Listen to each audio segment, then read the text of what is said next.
नमस्कार। आप सभी को मेरे इस YouTube चैनल पर हार्दिक स्वागत है, अभिनंदन है। मैं हूं doctor Vrinda Singh, associate professor home science, government girls college Jaunpur.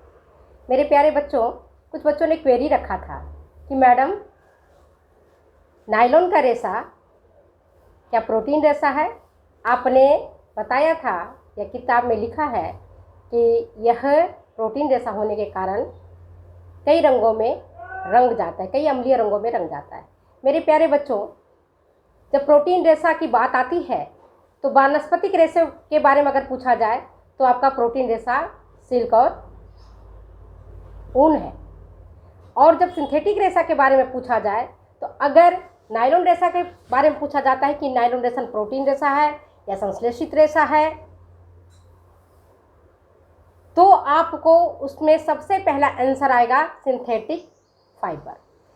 चूँकि इसका निर्माण होता है हेक्सामिथिलीन डाई अमीन से, तो जहाँ अमीन आ जाता है, जहाँ अमीनो एसिड आ जाता है, वह रेशा प्रोटीन रेशा हो जाता है। तो आपका क्वेश्चन क्या है उस पर आप ध्यान देना। अगर आता है कि नायलॉन क्या प्रोटीन रेशा है तो करेक्ट आंसर नहीं होगा। नायलॉन सिंथेटिक रेशा है, ये करेक्ट आंसर होगा। नायलॉन मानव निर्मित रेशा है, ये करेक्ट आंसर होगा। लेकिन जब इसको रंगों में रंगा जाता है तब इसमें चूँकि हेक्सामिथिलीन डाईअमीन है, तो जहाँ भी डाईअमीन हो गया, ट्राईअमीन हो गया, अमीनो अम्ल हो गया, वह प्रोटीन रेशा कहलाएगा।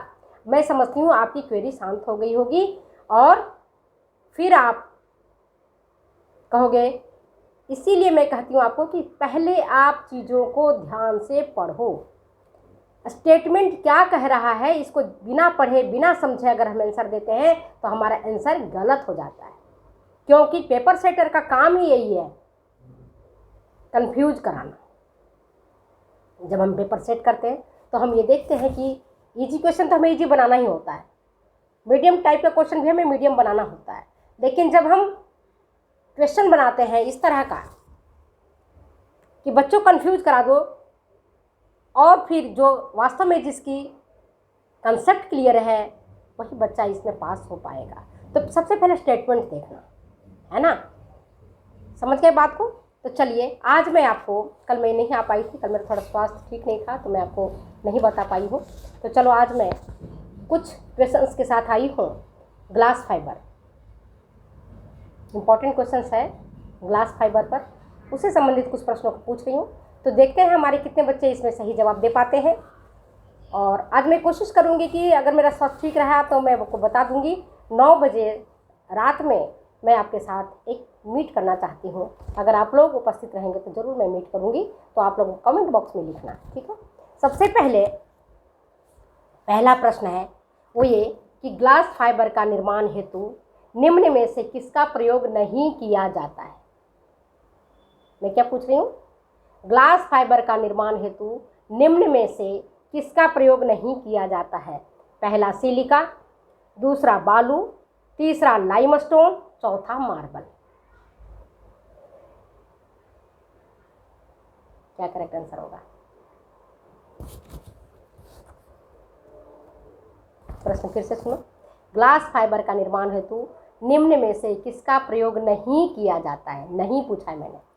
सिलिका, बालू, लाइमस्टोन या मार्बल। जिन बच्चों ने पढ़ा होगा वो सही आंसर दे देंगे। करेक्ट आंसर है इसका मार्बल। मार्बल का उपयोग नहीं किया जाता है।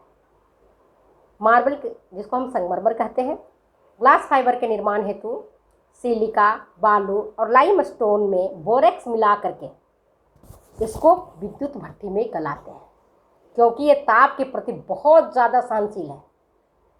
1500 डिग्री से ज़्यादा फ़ारेनहाइट इसका होता है, तब जाकर के इसके रेशे गलते हैं। इसको विद्युत भट्ठी में गलाते हैं, क्योंकि इसमें क्या है? बालू है, सिलिका है, लाइमस्टोन, सब हार्ड से हार्ड मटेरियल है। और फिर इस जो गले हुए पदार्थ है उसका बनाते हैं कंचा, खेलने वाला। अपन बचपन में खेले थे ना, हम भी बहुत खेले थे। कंचा, गोली जिसको बोलते हैं, कंचा चमकता हुआ, वो कंचा बनाते हैं। फिर इस कंचे को विद्युत भट्ठी में वापस गलाते हैं। क्यों गलाते हैं? गलाने के कारण इसकी जो भी अशुद्धियाँ होती हैं दूर हो जाती हैं। और फिर इस जो गलाने के बाद जो पदार्थ बच गया, जो मटेरियल बन गया, जो घोल बन गया, उस घोल में घोलक मिलाते हैं, सॉल्वेंट मिलाते हैं, और सॉल्वेंट मिला करके उसको गाढ़ा घोल तैयार करते हैं। और फिर इस गाढ़े घोल में इसको स्पिनरेट के छिद्रों से निकालते हैं, और स्पिनरेट के छिद्रों से निकालने के बाद इनके रेसे तैयार हो जाते हैं। तो अब आप देख रहे हो, है ना, इस तरह से इसके रेसे तैयार किए जाते हैं। अब ग्लास फाइबर का रेसा तैयार हो जाता है। नेक्स्ट है, ग्लास फाइबर रेसों की सूक्ष्मदर्शीय संरचना होती है। ग्लास फाइबर के रेसों की सूक्ष्मदर्शीय संरचना होती है। किस तरह का? ऑप्शन है आपके पास, कांच के छड़ जैसा, घुमा हुआ रिबन की तरह, या लैडर सीढ़ी की तरह, या बांस की तरह। क्या करेक्ट आंसर है? करेक्ट आंसर है इसका, सबने ग्लास फाइबर इसका नाम है, याद रखना। ग्लास फाइबर इसका नाम है, तो ये कैसा रहता है? कांच की छड़ जैसा। इसमें कांच की छड़ जैसा इसमें इसकी संरचना देखने को मिलती है। समझ गए बात को? नेक्स्ट क्वेश्चन देखते हैं हम। और इसके अलावा ये चिकने होते हैं, चमकदार होते हैं, सूक्ष्म होते हैं, फिसलन युक्त होते हैं, और रेसों से, अन्य रेसों से जैसे नायलॉन है, ऑर्लन है, पॉलिस्टर है, इसकी तुलना में ये रेसे भारी होते हैं। समझ गए? नेक्स्ट क्वेश्चन है आपका, ग्लास फाइबर की रचना होती है। ग्लास फाइबर की रचना होती है, कैसी होती है? चिकनी, रोएदार, छिद्रदार, या इनमें से कोई नहीं। क्या करेक्ट आंसर है? ग्लास फाइबर की सतह की रचना होती है, कैसी होती है? चिकनी, रोएदार, छिद्रदार, या इनमें से कोई नहीं। द करेक्ट आंसर इज रोएदार। इनकी रचना रोएदार होती है, जिसके कारण इनके जो सतह है उनमें हवा फंस जाता है, और जब हवा फंस जाएगा बीच बीच में, तो इसके वस्त्र गर्म होते हैं, पहनने में गर्म होते हैं। उनका रेशम में भी क्या होता है? यही होता है ना, इसमें पॉकेट्स होते हैं उनके रेशों में, जगह जगह पॉकेट होने के कारण उसके अंदर हवा फंस जाती है, और इसकी संरचना रोएदार होती है, इसके कारण इसमें हवा फंस जाती है। इसीलिए ग्लास फाइबर के रेशों से पहनने, जो गर्म वस्त्र पहने जाते हैं, जैसे कोट है, जैकेट है, इस तरह के परिधान तैयार किए जाते हैं। फिसलन युक्त होता है, इसमें धूल कर नहीं फंसते हैं, इसलिए इसके पर्दे, ड्राइपरीज ग्लास फाइबर के कपड़ों से बनाए जाते हैं। अब नेक्स्ट क्वेश्चन है, क्वेश्चन नंबर 4, वो ये कि नायलॉन की तुलना में ग्लास फाइबर की प्रत्यास्थता होती है। मैंने क्या पूछा? नायलॉन की तुलना में ग्लास फाइबर की प्रत्यास्थता होती है, ज़्यादा, कम, उपरोक्त दोनों ही, या इनमें से कोई नहीं। Which are the correct answer? Nylon की तुलना में ग्लास फाइबर की प्रत्यास्थता कम होती है। पहले भी मैंने आपको बताया था कि नायलॉन का फाइबर में ज़बरदस्त प्रत्यास्थता की क्षमता होती है। इसी कारण अंडरगारमेंट्स नायलॉन के धागों से ही तैयार किए जाते हैं। मौजे हो गए, दास्ताने हो गए, बनियान हो गया, अन्य अंडरगारमेंट्स हो गए, प्रत्यास्थता के कारण हमारी बॉडी में जाकर के फिट हो जाते हैं।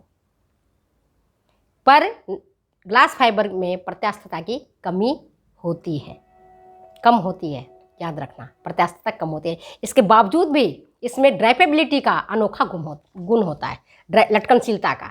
जैसे आप साड़ी पहनते हो, तो साड़ी में अगर ड्राइपेबिलिटी नहीं रहेगा, दुपट्टा में अगर ड्राइपेबिलिटी नहीं रहेगा, तो क्या होगा? उठा उठा दिखेगा, है ना। तो वैसे कपड़े पहनने में हमें मज़ेदार नहीं लगते हैं, जिसमें लटकनशीलता का गुण हो, जो नीचे की तरफ लटक जाए, और तब उसकी सुंदरता रहती है वस्त्र की। ठीक है, चलिए।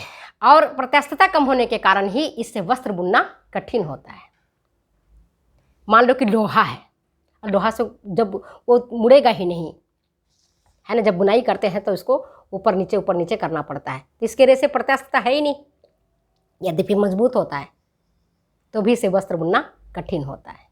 नेक्स्ट देखो, निम्न में से कौन सा रेशा सर्वाधिक मजबूत है? निम्न में से कौन सा रेशा सर्वाधिक मजबूत है? इजी क्वेश्चन है, बहुत इजी है, अगर थोड़ा बच्चा पढ़ेगा तो कर देगा आंसर करेक्ट। पहला कपास, दूसरा रेशम, तीसरा ऊन, चौथा ग्लास फाइबर। उनके जगह पर नायलॉन भी हो सकता है, पॉलिस्टर भी हो सकता है ऑप्शन में। सर्वाधिक मजबूत रेशा है ग्लास फाइबर का, जबरदस्त मजबूती इसमें देखने को मिलती है क्योंकि इसमें एक्सेप्शनली हाई ब्रेकिंग स्ट्रेंथ होता है, कनन शक्ति। तोड़ो ना, बहुत जोर लगाना पड़ता है ग्लास फाइबर के रेशों को तोड़ने में। समझ के बात को। नेक्स्ट क्वेश्चन, निम्न में से किन रेशों में नमी अवशोषकता का अभाव होता है? हमने क्या पूछा? निम्न में से किन रेशों में नमी अवशोषकता का अभाव होता है, मतलब मॉइस्चर को वो रिगेन नहीं कर पाता है। कौन सा रेशा ऐसा है जो मॉइस्चर को रिगेन नहीं कर पाता है, ये प्रश्न है। आंसर क्या है इसमें? ऑप्शन क्या है आपका? ऊन, रेशम, ग्लास फाइबर या उपरोक्त सभी?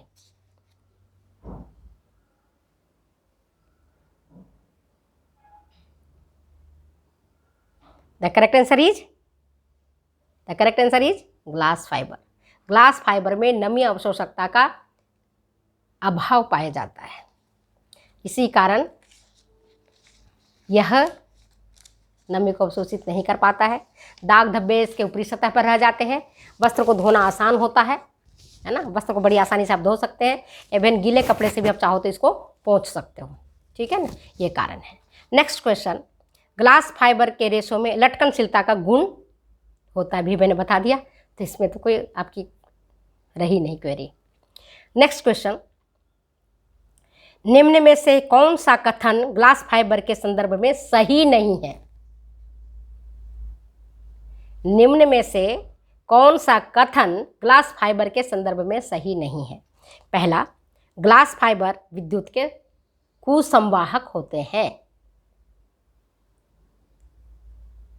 ग्लास फाइबर इलेक्ट्रिसिटी के बैड कंडक्टर होते हैं, कुसंवाहक होते हैं। दूसरा, ग्लास फाइबर ताप के अच्छे संवाहक होते हैं, गुड कंडक्टर होते हैं।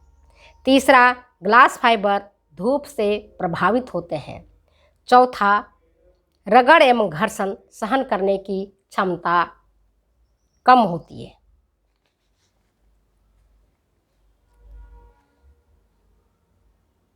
सही नहीं है, सही नहीं है, ये पूछा मैंने।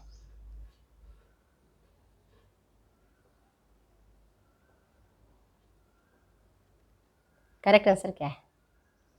इसमें दो ऑप्शन ऐसे हैं जो सही नहीं है इसके संदर्भ में। कौन?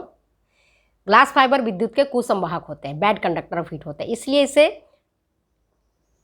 ऐसी चीज़ें बनाए जाते हैं, जैसे आप देखते हो ना, जैसे प्लास्टिक होता है ना, कुसंवाहक होता है, तो प्लग वगैरह बनते हैं उससे, ऐसी मटेरियल से ग्लास फाइबर से बनाए जाते हैं।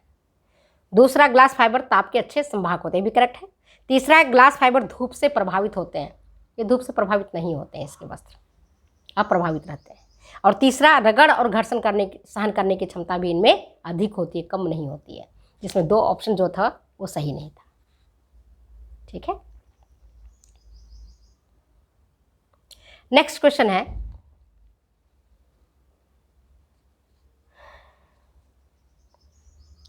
ग्लास फाइबर के रेशे अप्रभावित रहते हैं, मतलब इस पर ग्लास फाइबर के रेशों पर कोई इफेक्ट नहीं पड़ता है। किनका? ये आंसर है आपके पास, गर्म एवं सांद्र हाइड्रोक्लोरिक अम्ल से, गर्म एवं सांद्र फास्फोरिक अम्ल से, क्षार के सांद्र एवं तनुघोल से, और चौथा है उपरोक्त सभी। करेक्ट आंसर क्या है? द करेक्ट आंसर इज क्षार के सांद्र और तनुघोल से ग्लास फाइबर के रेशे अप्रभावित रहते हैं।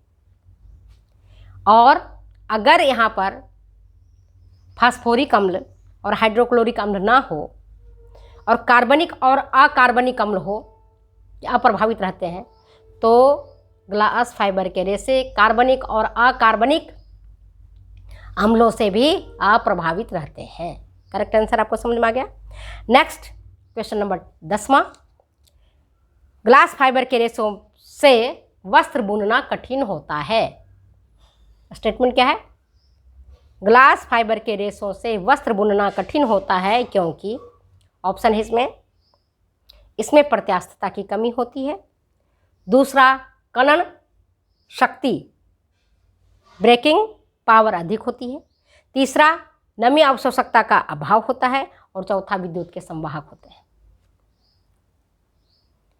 विद्युत के कुसंवाहक होते हैं। क्या करेक्ट आंसर है?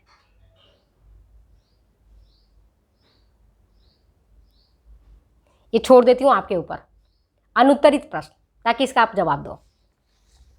और एक क्वेश्चन लास्ट, वो ये कि निम्न में से कौन सा रेशा ताप का कुचालक होता है? मैंने कुचालक पूछा है, bad conductor of heat, bad conductor of heat कौन सा है? ऑर्लॉन, नायलॉन, पॉलिस्टर या ग्लास फाइबर? ताप का कुचालक कौन है? ये भी 2 प्रश्नों को मैंने आपके लिए छोड़ा है, आप करेक्ट आंसर दीजिए। और इसमें कुछ जो नहीं दे पाएंगे, जहाँ समझ में नहीं आएगा, मैं तो जब नेक्स्ट वीडियो बनाऊंगी तब आपके प्रश्नों को सॉल्व कर दूंगी। तो नायलॉन के संदर्भ में जिस बच्चों ने मुझसे पूछा था कि मैडम क्या ये प्रोटीन रेशा है, तो जहाँ डाई अमीन आता है बेटा, पहले भी मैंने प्रोटीन रेशा के बारे में, प्रोटीन के बारे में, कार्बोहाइड्रेट के बारे में पढ़ाया था कि जब नाइट्रोजन आ जाता है, अमीनो एसिड आता है, अमीन आता है, तो प्रोटीन रेशा कहलाता है, प्रोटीन कहलाता है। अब यह है कि अगर नायलॉन का रेशा प्रोटीन रेशा है, संश्लेषित रेशा है, मानव निर्मित रेशा है, हीट सेट रेशा है, तब वहाँ पर प्रोटीन रेशा नहीं लिखना आप। इसलिए प्रश्नों को पहले समझो, फिर उसका करेक्ट आंसर देने का प्रयास करो। तो चलिए फिर मिलते हैं हम अगले वीडियो में। तब तक आज कॉलेज आने का टाइम हो गया है, मैं कॉलेज निकलूँगी। Okay, bye bye.